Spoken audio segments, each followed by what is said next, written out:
All right, so I turned that homework back here in class. I'll still have to grade those that were turned on Moodle, but there's kind of some comments, abbreviations I use sometimes. So SE means use a straight edge.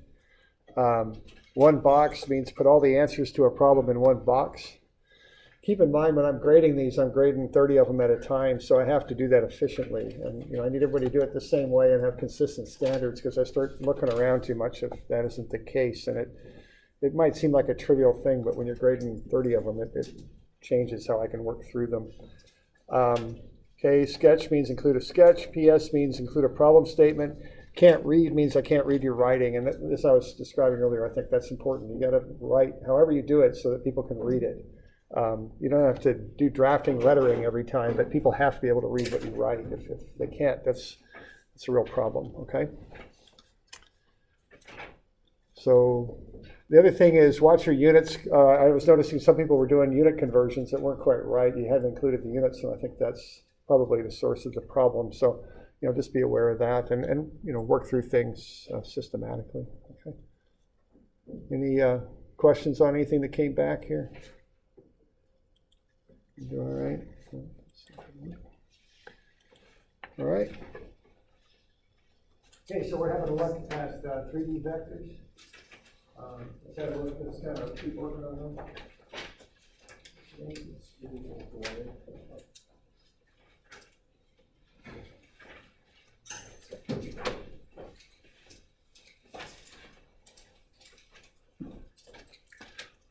All right, so obviously the world is in 3 space, so we deal with a 3-dimensional world that we have to deal with. 2D vectors I tend to handle informally with trigonometry. 3D vectors require a little bit more of what I call a formal approach. This is based on the right-hand rule. The axes can be drawn on a piece of paper in different ways. On the left, I have the common way that I do it, and a lot of engineering books do it. On the right, you see another way to do it, okay? However you do it, if you start with your fingers in the X direction, curl them towards the Y, your thumb points in the Z, okay? So that you get the X, Y, Z axes by the right-hand rule. That's how we arrange the axes. However we sketch them, they should conform to the right-hand rule. Okay, a 3D vector has X, Y, and Z components. So think of the 3D vector as just going randomly through 3-dimensional space, which we commonly call 3 space. So that's 3 space. Think of drawing a box or having a box around the vector. The box defines the vector. The 3 edges of the box are the 3 components of the vector, X, Y, and Z.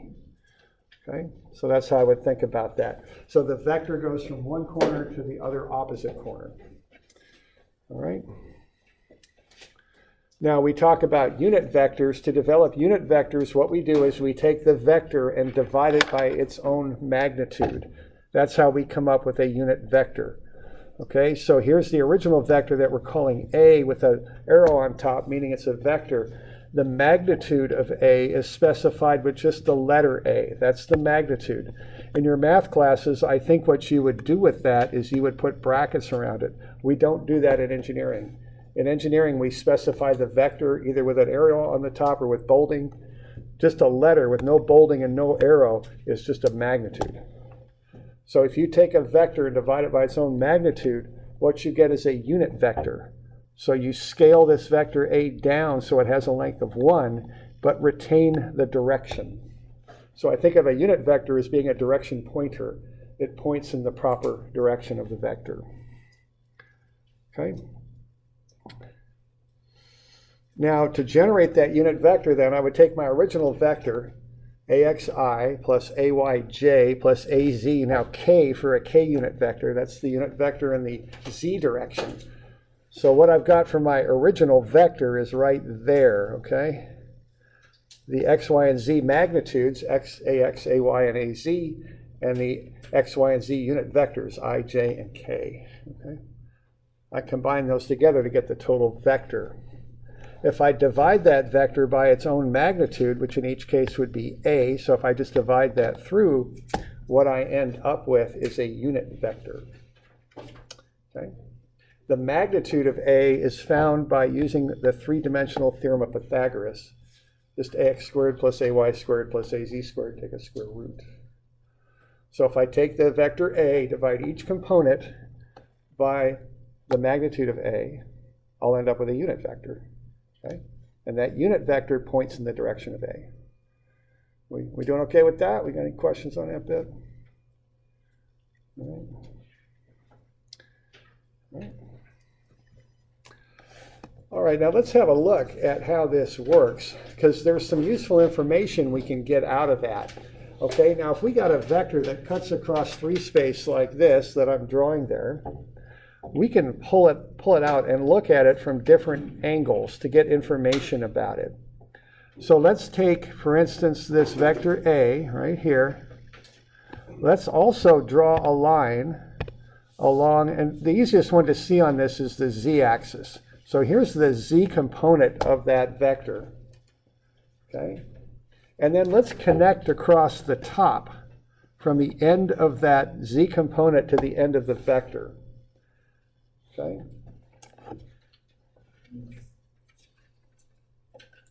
So what I'm doing here is I'm taking that triangle out of there. Now, what can you say about the z-axis and the line that goes across the top of that box and connects to the end of the vector? What's that angle there going to be? It's a 90 always, right? And I can do similar things with the x-axis and the y-axis. I'm just doing the z-axis because in this sketch it's the easiest one to see. That's always going to be 90. So what I can do is I can pull that triangle out. It's a right triangle. Okay? And whatever angle it is in the box, I can pull it out and now treat it as a 2D triangle. Okay? So what the deal is now is I've just pulled a triangle out of there. And if I take that triangle and lay it flat on the table, it's going to look something like that. This is going to be the vector A. This is going to be AZ, right? The Z component of A. And I wish I had a little bit more room here to draw somewhere. Have I got any place? Not really. It's kind of, here we go. So what I just did, I just pulled this thing out. As you can see, that's a right angle. This is the vector A. This is AZ. Now the angle between A and the z-axis, I'm going to call gamma. It's the third letter in the Greek alphabet. And what I can do now is get a relationship between those three variables. The cosine of the angle gamma is going to equal what? AZ over A, isn't it? Because AZ is adjacent to the angle. So the adjacent side divided by the hypotenuse is the cosine of the angle that the vector makes with the z-axis. And this is a consistent relationship, okay? And what I can do is I can do the same thing for the x-axis and get the angle that I call alpha, and the y-axis and get the angle that I call beta, okay? So the three angles that the vector makes with the x, y, and z axes, which I'll call alpha, beta, and gamma, are the cosine of ax over a for alpha, ay over a for beta, and az over a for gamma. Okay? And that's a real important relationship that we use. Because what we can start to do now is use that Cartesian vector where we know a and ax and ay and az, and we can now get the angle that that vector makes with the three axes, alpha, beta, and gamma. Okay? So, and the easiest place to see it on paper is that one right there. It's the simplest one to visualize, I think, of the three. So are we okay with that stuff? Those are called direction cosines because it's very consistent. You take the cosine of the angle every time. So that's the term for those. All right. All right. So how do we generate the direction cosines? Well, look at that. See, they're embedded in the unit vector, aren't they? So if I take that and I generate that unit vector, ax over ai, ay over aj, and az over ak, what I've got in the unit vector are the cosines of each of the angles that the vector makes with the x, y, and z axes. So that's kind of a handy relationship that we can use. Y'all good with that? Okay.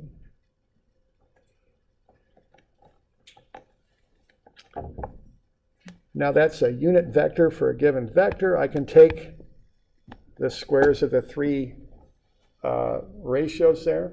because I know the magnitude of that vector is 1. Cosine alpha squared plus cosine beta squared plus cosine gamma squared will equal the length of the vector, which is 1 squared, which is just 1. So I also have a handy little relationship. If I know 2 of the angles, I can use that relationship to find the third. All right. Okay, are we good with that?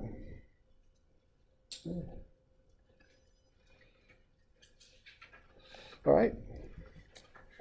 Now let's say that we know what alpha is.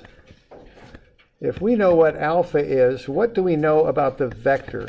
What shape would a given alpha describe about the x-axis? If I just know alpha, what can I say about the vector? What shape does it, with all possible alpha angles equal to some number, let's say 30 degrees. If I know alpha is just 30 degrees, what type of shape do I know it makes about the x-axis? Cone, yeah, okay.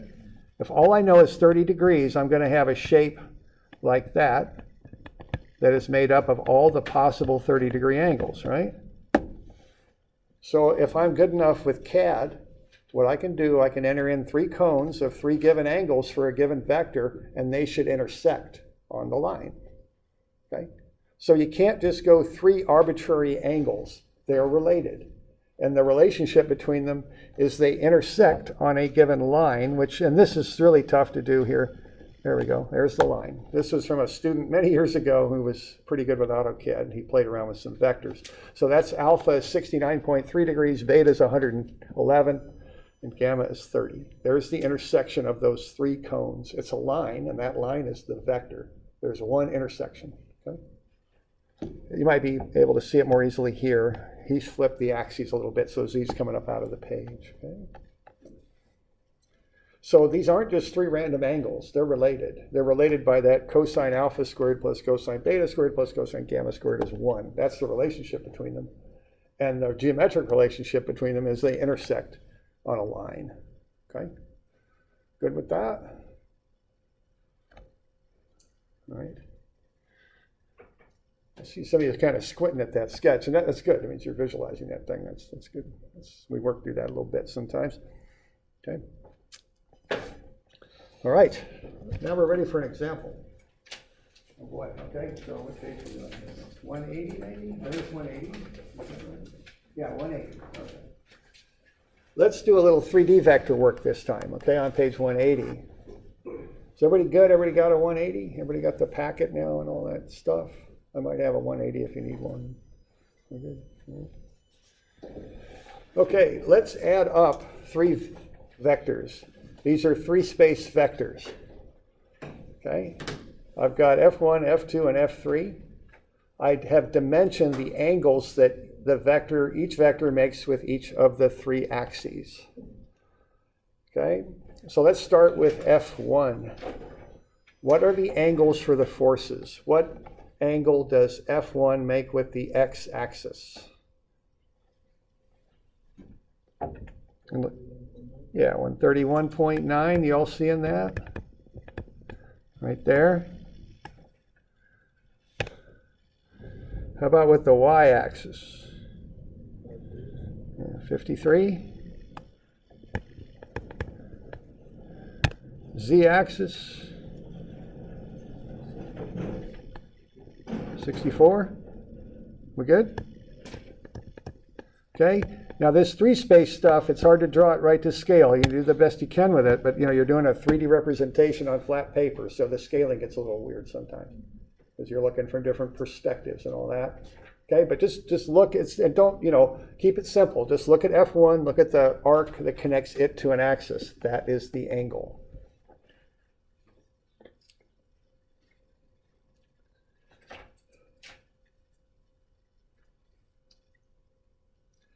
All right. Now, how about you fill in F2, okay?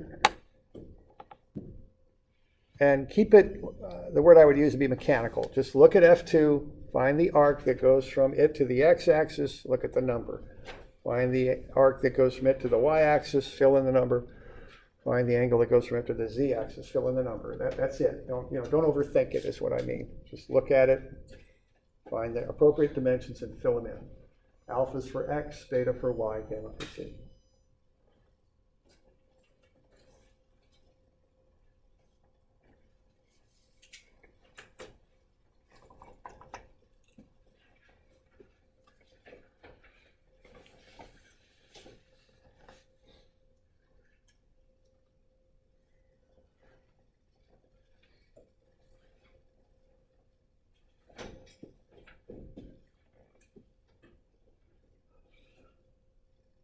Everybody getting those all right? And, okay.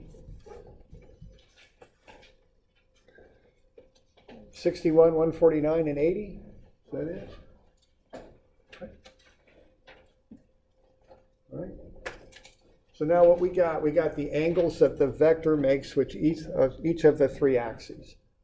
We also are given the magnitudes because they're force vectors. Now notice F3 goes right on the positive z-axis, so that just is z. That's all it is. We don't got to worry about angles with it.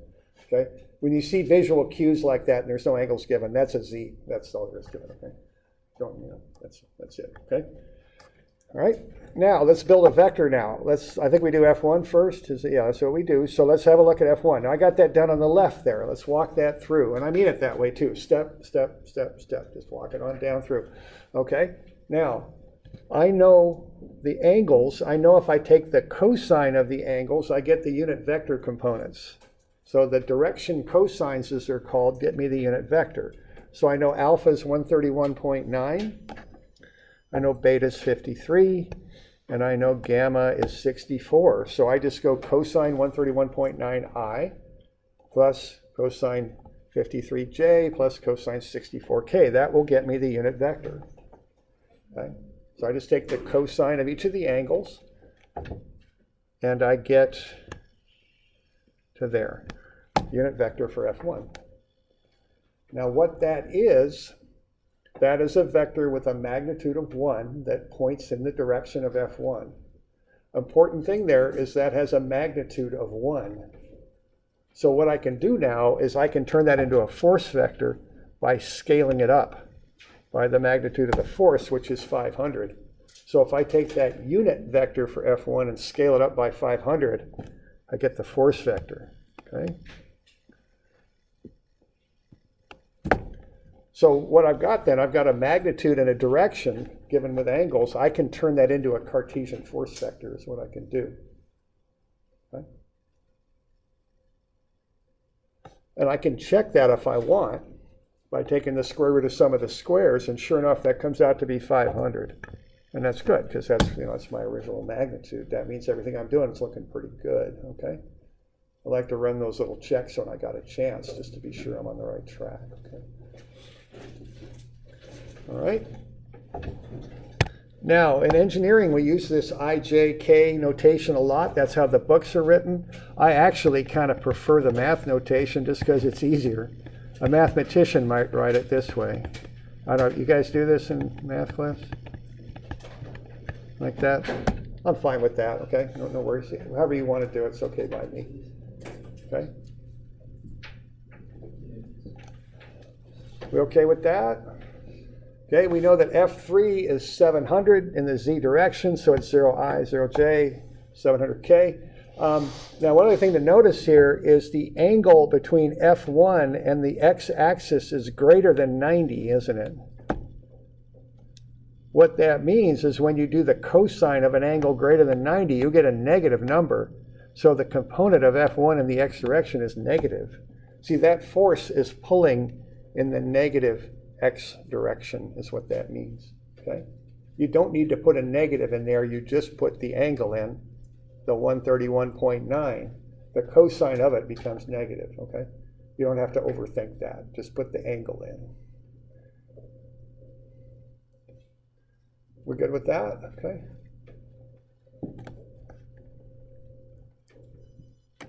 All right.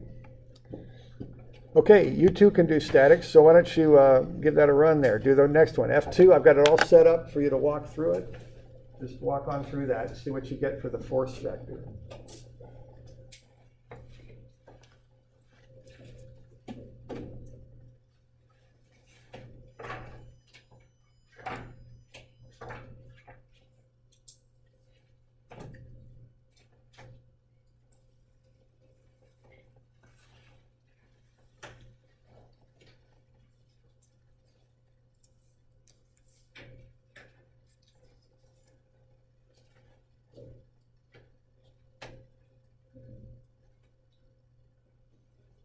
got questions, I'll work on through it. Ask your neighbor, ask me, ask somebody.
We doing all right on that?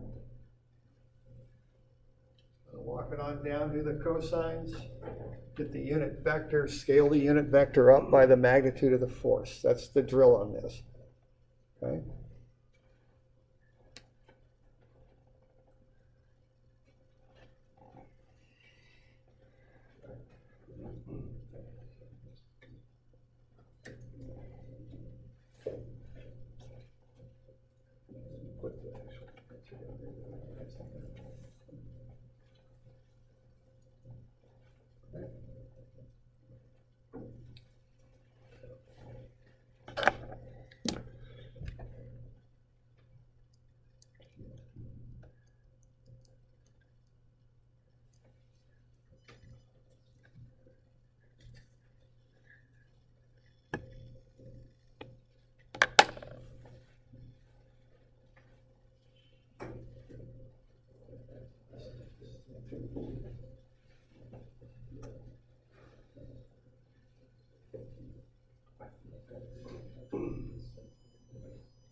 Question on anything?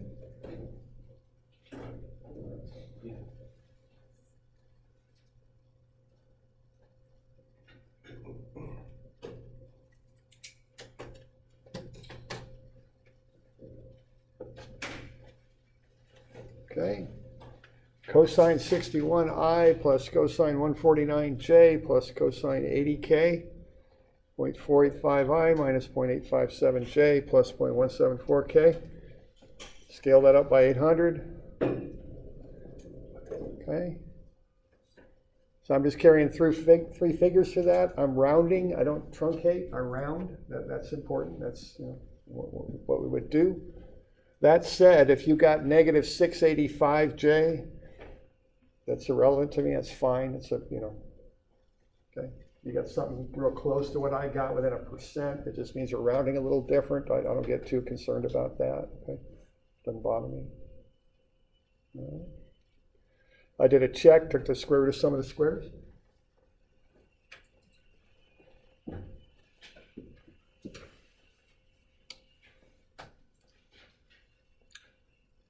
Okay, we good?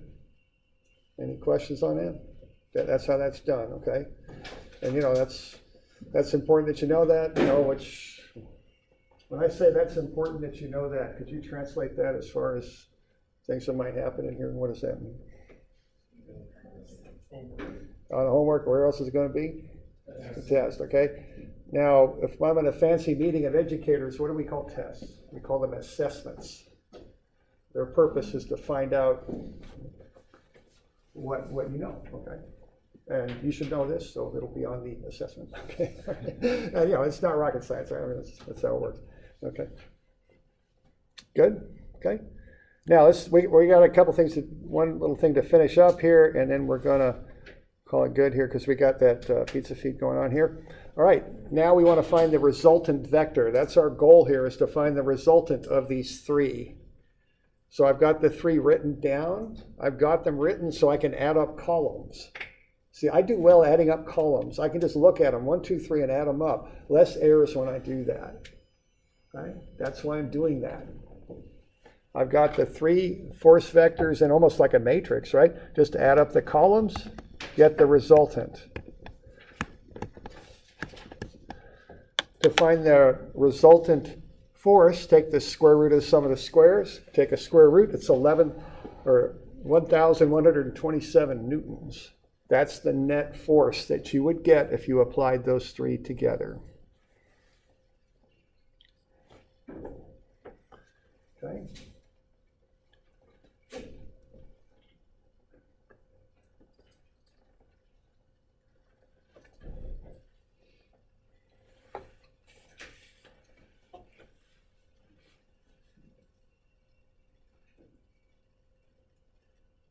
Okay with that? So 54I minus 385J plus 1058K. Again, you don't need to use the IJK if you use that bracket system like they do in math. That's fine. It's either way you want to do it. No, it's fine with me. Okay, square root of sum of the squares comes out to be 1127. Now, if I want to find the unit vector for the resultant vector, what I do is I take the magnitude that I just found and I divide it through the vector. That gets me the unit vector. Okay. So there's the unit vector down there for the resultant.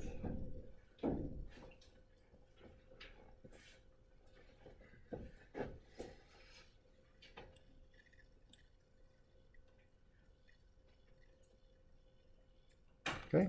And then once you got that, you can do inverse cosines to get the angles, okay?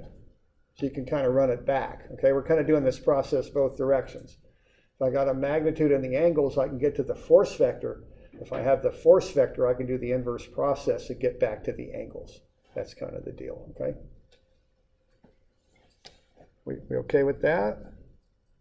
All right, so I got that unit vector. I can take inverse cosines of the unit vector components. That will get me the angles. I think I've got that on the next, no, it's on that page. Okay, lower right-hand corner. There we go. Okay. We okay with that?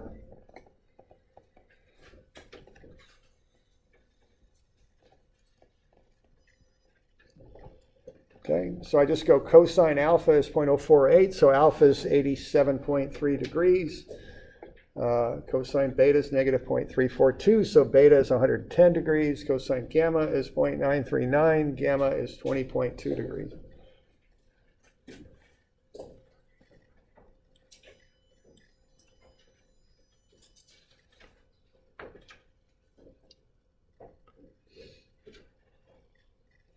Okay, so there's the angle that resultant vector makes with the x, y, and z axes. And I know its magnitude. Was it 1127? Is that right for that magnitude? And that's FR, the resultant vector. That's the sum of the three. Fearless leader, are you kicking this event off with a couple of words? You are. Yeah? Yeah. Okay, we've got restless. We'll be right there. Thank you. Okay. All right, so we good with that? Now, how about doing 141 for Tuesday also, okay? Now, we're just going to, there's some pizza over in the lab, you know, you're sure welcome to come on over, okay? So 141, that'll be the last one that's due Tuesday. We'll cover them on Monday. Okay, so we've got that project, we got that graphical problem, we got the two-dimensional problems, and now 141. I think it's 5 problems, I think. Let's do Tuesday. Just. It'll all be on Google, right? Yeah, right, correct. It'll just be up there. Thanks. What do we got? Is that the 8th? I'm sorry. Yes, thank you. Okay. All good?